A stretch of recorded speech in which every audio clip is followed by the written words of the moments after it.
This is Naked by the Future Farm, where entrepreneurship is stripped to its vulnerable core.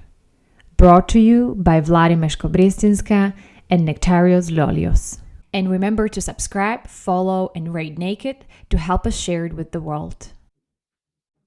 We're rolling. Oh, that's a new one. I like that one. But I think somebody already has it. His name is Rich Roll. Is it? I think so. Yeah. He uses this rolling, and let's roll. Rich Roll. But it's not his. I mean, we're rolling is what people say when they start recording stuff. I think we can very much keep it. And this is a shout out to Rich Roll. And who we like. Good to see you, buddy. Good to see you, Vlad. It's been a while.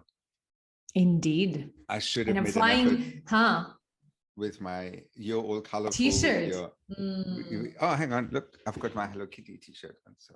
Oh, I mean, you are just, like your levels of outfits and t-shirts. Yeah, it's unmatchable. So I love Hello Kitty. I'm very public about this. I remember I've seen those little ones at your place. Yeah, I've got a Hello Kitty cats, lamp, right? Yeah, that changes colors. It's about this tall. Yeah, it's in a hallway, and it changes colors all the time. Yeah, that one I remember, but I'm sure it's cute. I also now have a Hello Kitty Monopoly set. What else is there, Hello Kitty? I think it's a variety of options you can have. It's everything. Yeah. So my big dream. Well, I shouldn't phrase it as a big dream, but in Japan, there's a Hello Kitty train. As in, one of the fast trains is Hello Kitty themed, which is in the north, which we never made it to. But EVA Air, the Taiwanese Airlines, has a Hello Kitty plane where everything, including the uniforms of the flight attendants, the seat covers, the paper they had, but even the food is Hello Kitty shaped. Oh my God. How do you even know this? That's what it's like, you really had to Google on stuff. You are a true follower of this stuff. Anyway. That's an unexpected start of the conversation. Different collection, yeah. Pet peeves. How are you today? I'm tired. I'm my brain's so full with so many different things at the same time. And I had a bit of we had COVID last week. That was a bit of a burden and a scare. Well, it's scare, but you just don't want to get it. But everybody seems to have it at the moment. So, but no, I'm okay, but I could be better. I'm lacking a little bit of energy and drive, which I'm pretty sure we'll talk about longer at this episode. But I'm fine. I'm okay. I'm just tired. How are you? Good. I think I will share. It's just like so nice to also hear this, honestly. Not that obviously I have an empathy with you on the feeling, but I think it's just so refreshing, frankly, to hear it, that it's the days also where we are just, low energy. So I am not low energy, but I have a little bit of anxiousness, I think, coming into this recording because, so I'm flying to Slovakia after 3 months in Pakistan tonight, actually tomorrow early morning, which is the very exciting part. Also, it's new in a way that because now we are more settled here and we are also growing the team. So I sort of have this like double-edged sword because I feel like I'm really looking forward to go back to my Slovak roots or European roots. But at the same time, I feel like, I'm going to miss them already, like tomorrow. And then the other part is, so there was a little bit of, I guess, anticipation of just leaving. And the other part is today in the morning, I wanted to share, we had, I think, a little episode, between us as founders. And it made me, I think it just brought those butterflies in my stomach, but not necessarily the good ones, like that feeling of like something is like there, and it's better now because we dealt with it. So, but I wanted to bring it in and maybe just share because it somehow relates to this constant work on ourselves and also the relationships as co-founders, and it is also what we talk about here on Naked. So basically, interesting moment. We are working through our own stuff, like with myself and another co-founder, and then our third co-founder comes in, and we haven't seen each other for like a day or so, and you are in your zone, and then the third person comes in, they have their own zone, and suddenly the energies are completely like not, they're mismatched. And that's still okay, because you can reflect on it, you can say, hey, can we talk about this later? But somehow it sparked, and an issue which was completely minor, nothing, sparked into a big conflict and or exchange, let's say exchange, that was very heated. And it was not with, like, I was the sort of observer, like I was part of it, but in the observing, not engaging part. And so I was observing my two other co-founders, and they had this exchange, and there was a raising of voice, and using some triggers, and I was trying to sort of intervene and be like, hey, like, we have a team around. They were not in the room, like the team was not in the room, it was the three of us, but it's sort of a wider space. And it took us a while to calm down. And then one of the co-founders left because we were going into an investor call. So few interesting sort of follow-ups there. One is that, how do you manage yourself like after, like I was, for me personally, like these type of situations, I'm learning to manage them and become better around the emotional regulation for myself, even when you are not engaged in it, but you are as an observer, as a mediator. That was my role, actually, was the mediator. And now you are like, your day, your agenda doesn't allow you to go into, hey, let's reflect what has just happened. And you have to actually go into an investor call where you have to perform, you have to be at your best. So that was very interesting. So that was between sort of Nadim and I, and we took a deep breath and we were like, okay, let's just do this. So it was so interesting to see how, I guess, well, it went well, but I could see how the emotions were still floating in the air, and it's a lot of effort. So just acknowledging that part, like, it takes a lot of effort, and life takes its own way. And sometimes you don't have the luxury of immediate reflection, of immediate, let's calm down. You have to do it on the spot. So I think that was just one reflection. And then the other one was that after the call, the third co-founder came in, because as life has it, we had a plan for 2 hours, a founder session. So we were like, oh man, which was good though, because what happened, I know this is detailed, but I walked out before the founder session. I went to the washrooms, and I was like, as I was walking, I was thinking like, oh my God, like I'm going to have to play the mediator role. And because a lot is happening on my mind, I didn't feel like I was necessarily equipped with enough energy for it. So I was like in a place of stress, and I walked into the room, and they were already there, and a beautiful thing happened without any, I thought that I will have to intervene and nudge and everything, be the mediator, harmonizer, peacemaker, 16 personalities type, they actually connected themselves without me even saying anything. And they beautifully reflected on, one, the triggers, and also the form, how it happened.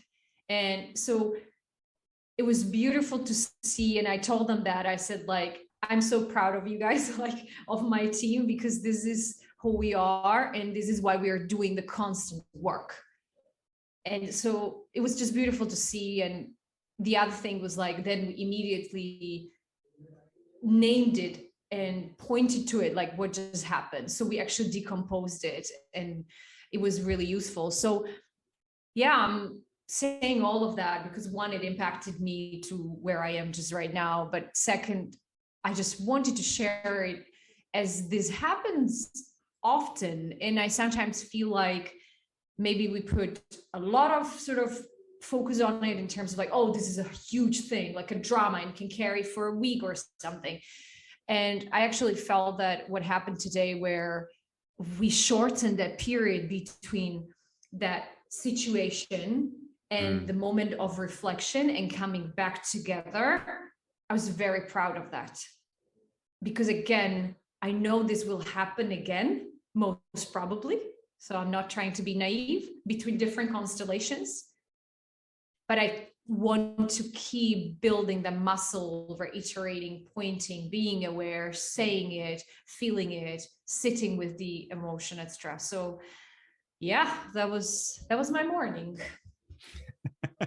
Short and sweet and heavy. And short and brief. No, but And it's interesting, right? I mean, it's conflict will happen. It's how you deal with it, right? It's one of the things that when we talk about the stuff that we're addressing in the future farm, it's not about avoiding the conflict. It's about learning how to manage it with the people you have it with, but also how you manage it personally, right?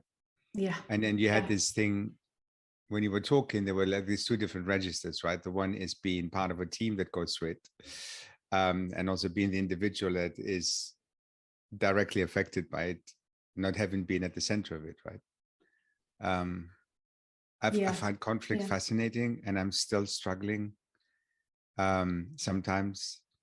I'm very keen to bring it to the boil. When I see it's there, I want to put it on the table. And in my case, I'm probably sometimes too hasty and not respecting other people have a different speed for processing that. For me, it's like, oh, let's just talk about it. If people go, well, I'm not sure I'm ready for it. And you can see the waves. Like I've got one co-founder whose tendency is to kind of let it all build up and then have this one moment of, whereas for me, it's okay. This is difficult. Let's talk about it. But also sometimes also shine away from it because I'm not a hero either, right?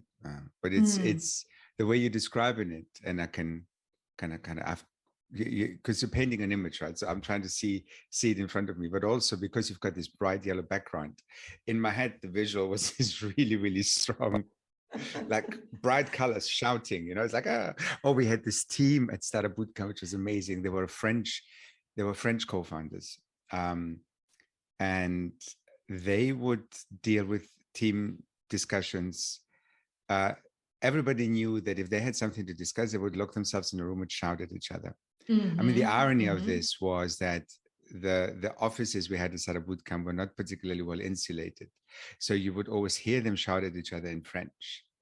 But the whole accelerator cohort knew that that's how they deal with it, right? They just go into a room, shout at each other in French, and they come out of it and they're fine. But you mentioned triggers. For me, somebody raising their voice against me is a real trigger. So yeah, no, I hear you there, because there was exactly that moment in my small walk to the restrooms. I was saying to myself, like, you know what, Vladi, like, maybe that's the way how also they just express that emotional sort of disconnect with each other. And what I was aware of is that I was uncomfortable with it. And I think it was interesting, that reflection of like, not necessarily coming into the room and saying, this is right and this is wrong. But I felt like, okay, let's talk about it. Like, is this a way how you guys felt that it's all right? Like, is this the, is this the form that you can live with and that you will come to a conclusion? And if that's so, how do I sort of navigate this? I think for my own benefit, I was glad that we arrived to a point that they didn't enjoy it either. So that was good. So we are aligned as a team. We know it might happen, but again, we'll get back to a good place. But yeah, there is the tension between yourself, our own coping mechanism, my own boundaries, and what other people sort of bring into the collective. On the note, by the way, but I also feel again that moment of pride of how deep on vulnerability we want to go. So I feel the commitment. And last thought, really, that makes me easier to go through those moments of outburst, because I know that the commitment is there to work on this. That said, it's not easy. All that said, it's a constant work. And I love the fact that we're doing the work. Please do the work. I think that's where I'm gonna leave it. It's look, you put so much on the table, and maybe we should tell our audience that we actually were going to talk about something else today, but we felt we both had these experiences recently about our own conflicts. It's kind of funny when you said people have asked us before to talk more about co-founder conflict, and we did discuss this and felt, well, we haven't really got anybody that we can go to who wants to talk about it a year ago or something. And now we both have our own stories because we all have these. But it's so I'm taking this into my therapy, and it's fascinating for me because my therapist, who I've been working on and off with now for nearly 4 years, right? She knows me to the degree that she can draw parallels where I don't see them. So I was talking about something that was happening at home, and she looked at me and she just has this very gentle way of saying, that sounds a lot like some of the stuff you talk about work. And you go, really? And I don't need to go into the details, but once she put it out there, there's the parallels where you go, okay, fine, there's a real pattern here. And I mean, there's a real pattern, right? But just also to talk about why it's hard. So we're going through the phase of fundraising now, and fundraising isn't going the way we expected it. And it's mainly related to the fact that the markets have turned and people, VCs are very, very cautious. And I'm also very ambivalent on how I feel about VCs in the first place, because it's an easy way to say we're not going to do anything for the moment because the markets are wobbly. For an early stage business, they still have capital to deploy. So they're just being lazy. Anyway, but that's a different story. But the interesting thing was my well documented on this podcast need for external validation. When we started fundraising, the idea behind this is a pre-seed round, and a lot of it is really about going to people that we know in the VC community and saying, we've got the most amazing team. We have a good idea that we need to figure out, but it's a pre-seed round, so things will change. So we need you to invest in us. As a team, we need you to put your faith in us that we will figure this out and make this business a successful business. So when all of it is riding on the team and they say, we're not investing because the market's funny, the only thing I'm hearing is, you're not good enough for us, Nektarios, you know? So suddenly that validation piece is missing, and Jesus, it's hard to deal with, right? But my co-founders have different agendas, different motivations, different triggers. So for them, it's frustrating for different reasons. But there is an element here, and the reason I'm saying this is where you can't separate your personal baggage with your team issues, right? Whatever you bring into this that results in conflict or difficulty, it's also, I noticed at some point when things get difficult between us, and we all have a slightly different emotional reaction. And mine is to run away. And not that I'm doing it, but if things get hard, the first thing comes to my mind is, I don't need to do this. I don't have anything to prove anymore, you know? Do you feel it's a protection mechanism? Like yeah, it's a, yeah. But my protection mechanism is that the protection mechanism for one of my co-founders is just to change the business to make it easier. And so everybody has their own ways, right? But again, it goes back to the entrepreneurial life is not easy. It's well documented. It's not easy for a variety of reasons. So one is when it's with my co-founders, how do we deal with it? But it's also the other one is when it's just me needing to motivate myself or recharge and get strength. And last week was difficult because of physically being very, very low on energy. You go, how do I do this, right? And when it's difficult for everybody, excuse me, then you wonder, what are the mechanisms to do that? So you got energy. First of all, your energy dropped because of the conflict, right? You experienced, but then you got energy out of the fact that you guys actually dealt with it quickly and in a way that you felt was positive, and it kind of may have nudged you a little bit along the way, right? Yeah, and also honestly that they were participating in sharing that responsibility, because I think the piece that I was a little bit like, oh my, now again, is that I now have to put on the big hat and be the mediator. And I actually felt really refreshed when I saw them navigating through it without me. And then I came in, and I'm happy many times to do it. And we also rotate in that role. But I guess I was today feeling like if I would have to do it, it's like, it's exhausting, guys, like step up. It's literally, it's that. And I remember in my own therapy saying to my therapist, like, sometimes I feel like I wish my co-founders step up more in their own self-awareness. And so she told me that obviously it's like, look, everybody is also in a different journey of self-reflection, and I have my own sort of, limitations, which are different from theirs. So it's all coming with, I guess, also not coming with a judgment, but at the same time being able to say how you feel about it. So I actually have a question for you, because it was very interesting what you were sharing about that, your own emotional sort of path through that, with that experience of fundraising, right? So you were dealing with it on your own, from what I gathered, and you are self-reflective to a very big extent. Were you able, or were you like interested in bringing it on the table in collective with the co-founders, like basically to talk about it, how it has impacted you? Like that interests me. Um, this is a very recent insight. So, Mm-hmm. so the fact that we haven't discussed this is not because I can't, it's because we just didn't have the time for it. Because Got it. this was literally last Saturday's session. So So in a way, listen to this. in a way, it's kind of funny, because our episodes sometimes are, okay, and this is what I processed in my last therapy session. But yes, there is definitely the forum for it.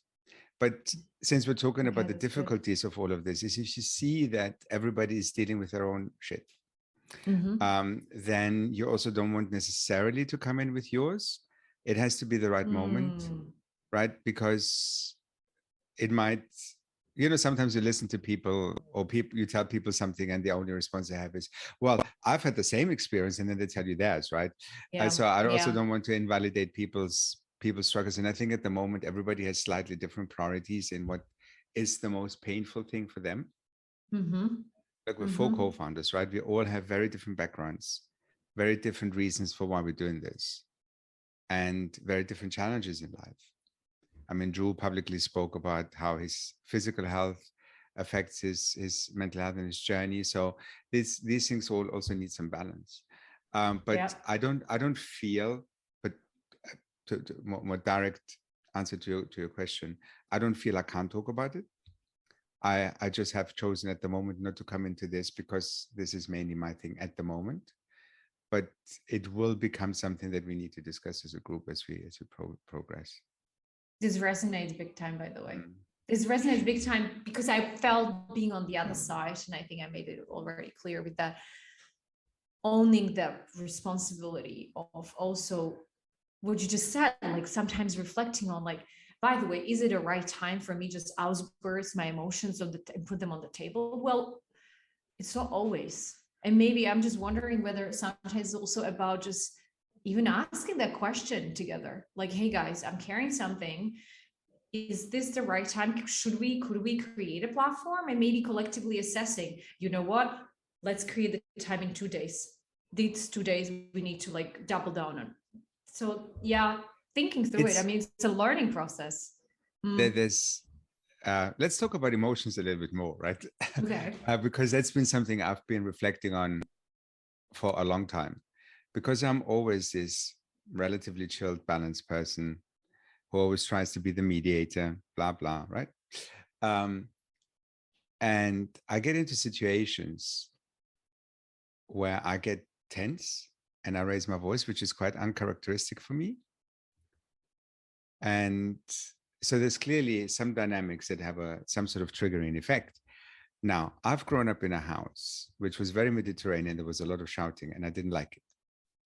So for me, one of the reasons that I am trying to be calm is self-protection, but also just I used to tell people I'm rebelling against my parents by not being rebellious. It's like by just being totally. Totally. But it all comes back to childhood trauma, by the way. Yeah, trust me. But the interesting thing for me is that I still carry anger with me. It's not like it's not there. Right? So sometimes I would walk along the street and I'm realizing that I've got my fists clenched as I'm walking. And you go, why? So there is something there that is clearly not processed. And I literally envy people who have the capacity to shout. As a way So of putting it of out, releasing, system. Yeah, yeah. yeah. And because it's quite liberating. It's a bit like some people struggle to cry, right? And for me, a good cry can be so cleansing, right? But I just can't shout, to the point where I kind of address this as that, because you can actually do this thing called shouting therapy or Oh screaming yeah. therapy or something, right? I Yeah. was thinking of Everyman, by the way. That's what they do. Like Yeah. they bring men together and they say, get the emotion out, and they bring them to the forest and they say, now shout. Wow. But yeah, I'm with you. Sorry, I'm with you. It's like No, I but could it's feel it good. even in your around your neck and area. When you said it, like I can't. It's So there is interesting. something there when, if you're working with people and you can't leave yourself at home, then all these things do come up. It's kind of funny. This week I had a difficult moment, and Wei came in and looked at me and he goes, why can't you just have a nice corporate job like I do? And it's interesting to also have that in that moment, right, where you're feeling really kind of, why am I putting myself through this kind of moment? And then you have the alternative being put in front of you. And he was half joking. And I could instantly feel that that would be so much worse for me. I felt the same thing just when you said it. I was like, I could immediately felt like a layer of pressures and triggers coming, fighting somebody else with, oh man. So I think we're But not in compromise. it's kind of nice, you know, you're going through this stuff and it's really emotional or difficult. But also when you're one of the people who thinks a lot about these things, right? You kind of, you try to make sense of it, you try to work on it. And then I just needed that that mirror, or whatever the word is, this picture of the alternative, to be reconfirmed. And so I still choose to do that, because working through that will actually give me something. Whereas I don't even get the chance to work through any of this or I didn't when I was an employee. Yeah. Anyway. Yeah. Yeah. No, it's a beautiful, beautiful final reflection. I felt also that the buy-in from your co-founders, if you are in a business and you are building it with co-founders, so with other people, I also feel that sometimes you might find yourself in a place where you are doing so much of the work, and that it might be frustrating if the others are not on the same path with you. So I feel like it's not the case for you or I, but I just wanted to acknowledge it, that maybe there is that very first step, which is putting the ground baseline conversation on the table, which is like, is this important for us? And if so, then we all need to show up, and it might take longer time for others, and we are there to have each other's back, and we could maybe share the toolkits with each other. That's what we try to do in some way, and then it's very meaningful while also stressful, and sometimes filled with anxiety. But I can now reflect, like even now after this conversation, it's like already better feeling because we reflected and I know it happened, but it was in some way intense and beautiful at the same time. So it's certainly worth it. That's my own sort of final thought to it. I want to add one thing to it, especially for people who are in a co-founder situation right now. It will happen. The conflict will come to the surface. I think that's the key thing for me. And maybe just as a little story on my side, I've worked with a team as an advisor for a while, who to the outside are just wonderfully harmonious and capable of dealing with stuff. And then you find out in a side throwaway comment that that's not the case, but they're just ignoring it. And you kind of go, guys, don't do this. I mean, it's okay. I can understand why you are why it's difficult and hard, and it's easier just to ignore things. But it's really, I haven't seen a single case where these unprocessed tensions in a small team or in an early stage business, especially with first time founders, just go away. They never go away. Yeah, You just they step in over don't. something that's Yeah. just there and it festers. And when it happens, it's sometimes too late. And this is where you get all these really painful co-founder divorces. So if there is something, as hard as it is, trying to figure out how to get through it, even though it might be uncomfortable and painful. It's ultimately also the question of what is the culture of the company you want to build, because that attracts a different type of employee, that attracts a different type Oh, of, absolutely. and this is also, all these things matter, right? Absolutely. You just show up very differently to your team as your co-founding team when you go through this type of exercise that I have seen within ourselves, but also in different places. So that was my final bit. lovely. And this was very helpful, as always, a small therapy session on Naked. On that note, it's good to see you, Vladi. Likewise. Bye, everybody. Ciao. Bye-bye. You've been listening to Naked by The Future Farm, where entrepreneurship is stripped to its vulnerable core. To learn more about our work, sign up to our newsletter or visit thefuturefarm.co, where you can also apply to be a Naked guest. And remember, subscribe, follow, and rate Naked to help share it with the world.